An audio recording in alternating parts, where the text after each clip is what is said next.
state asida leiriba wetland sing semgatnabagi thabak kanna sathari houjik fawbada sing amadi tamda Chaorakna wetland oina leiba mafam kunga humdorom leiri masigi manungda wetland taruk taret lomdi hanagi phibamda thamnanaba kanna honari masigi manungda Imphal East ki manung chana leiba Yaralpat su matam amagi pat oina leiramba phibamda thamnanaba kanna honari pat asibu oinanaba amadi yengsiliba Manipur Sakagi Environment and Climate Change ki Deputy Director Dr. T. Brajakumar na matam amada leiramba wetland sing asi amuk hana semgatnanaba kanna honari haiki हाइरिबा wetland सिंगसिना पिरिबा कानबसी माहाकी ख्वाइदगी नुंगाइबा अखोइना मयामनो खंबदा याम इम्पोर्टेंट ओइबसी माना पिबा माइक्रो क्लाइमेटिक कंडीशन अमा मेंटेन तौबा कोई अइंग सा होंगपा कोई क्लाइमेट चेंज की ओइरको फिल्म मसेसिदा wetland लौरिबा रोल सी अखोइ टेम्परेचर हाइगलबदा यामना रेस्पोंसिबल लौरिबा कार्बन डाइऑक्साइड हाइरिबा gas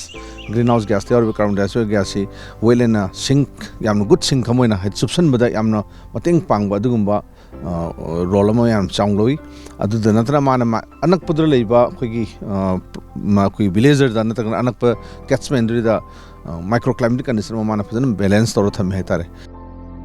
wetland sing asi semi urban oiba mafamda leibana phibam solaknanabagi maram ama ohelli Chaorakna hectare humpurom pak chauba Yaralpat asi hanagi phibamda thamnanaba kan honari pat asida houjikti mapaldagi uchek kayasu chaktafam oire masida sunatana marum kokpham mafam amasu oire houjik fawbada uchek makhal nipalom pat asida chaktafam oiri chahi taruk tere ki mangda Yaralpat si jo khoigi swampy land on leraga khoigi agricultural practice tas tawya daba aduga lake on su magi practice tawya daba dugumba lamumun lerambasi houjikti ngasidi laikai matam mafam si community मैम थोपीरागा मखोई मखोई लमसिंग सिगी dedication में यारगा प्रजा सिंग सिगे लोइन खुसम नन चलगा अखोना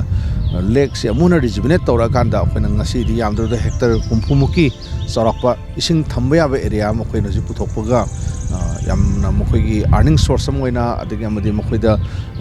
इकोसिस्टम सर्विसेस मैम जे अमुना रि हंजलेलकपगी असौ खुदम मखोइ उ फंगे अखोइना हजिजि खनगलकप wetland तरुक तर important wetland सिंगसिदा अखोइगी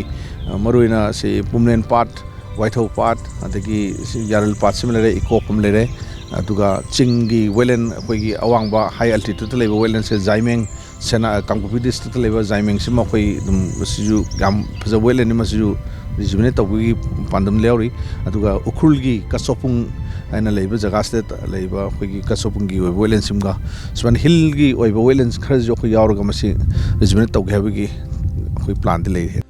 Puariga sago naglamam fam amo oiriba Yaralpat matam amada mangkhiba yabagi phibam amada leirambani ngasidi hanagi phibamda thamba ngamlakle mafam asida ecotourism fish farm tauba horticulture yauna hiram kayada semgatuna matam amada leiramba Yaralpat adu oinanaba honari society asi objective akhoi khare lai objective sing asi akhoi ahan mada akhoi gi environment gi akhoi gi conserve tawom leire